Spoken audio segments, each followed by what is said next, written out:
If someone wears a mask, that mask can either conceal or reveal a portion of their face.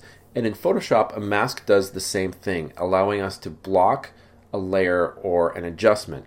And masks are actually pretty interesting and really quite powerful. In Photoshop, what we can do is we can create these stencil-like masks, yet we can re-edit them. And that's the beauty of working with masks in Photoshop. And one of the things that you want to do is get really good at masking.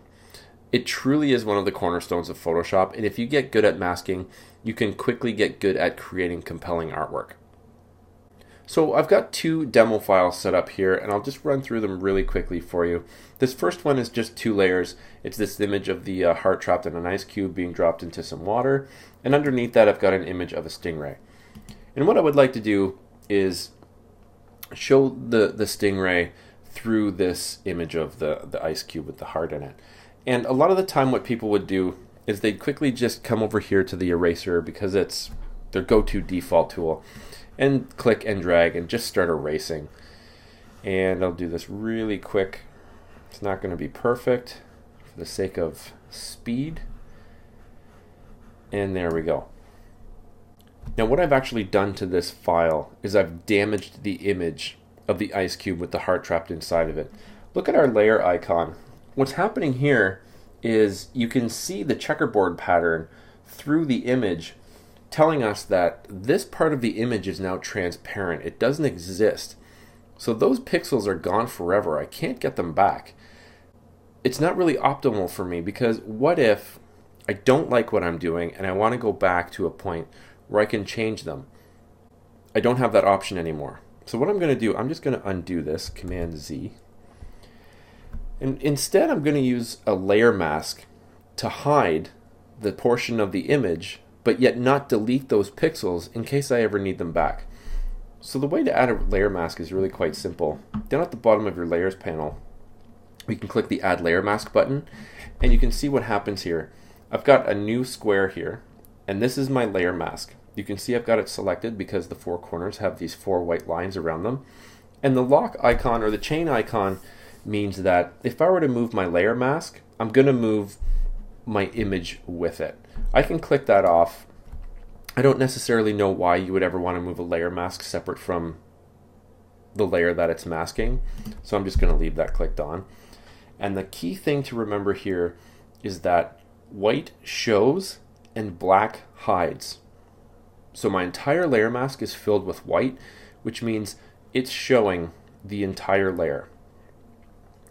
Now what I'm going to do is I've already pushed D to get my default foreground and background colors. I'm going to switch my background color to white and my foreground color to black and go over to my brush tool here, and as long as I've got that layer mask selected, I'm going to, with my brush some black onto my layer mask and see what happens here.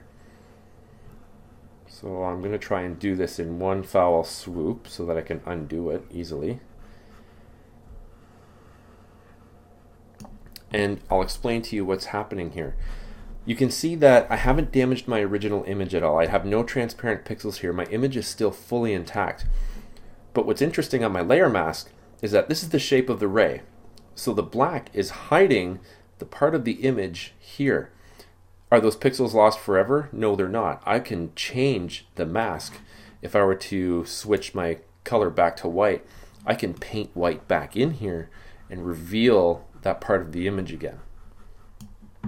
So why would you ever want to do this? Well, you can do some really nice things with photography, and I'll show you in the next video how you can, with selections, import artwork into your web mockups.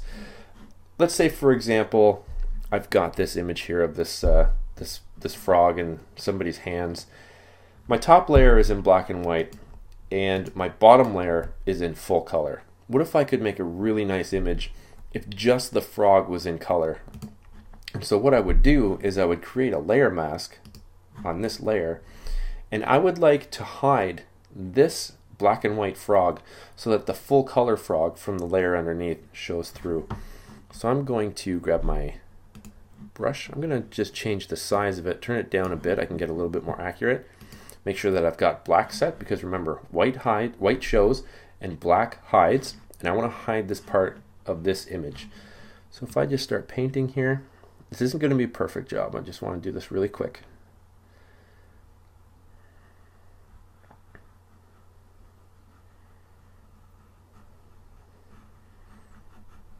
You can see how you can get really nice kind of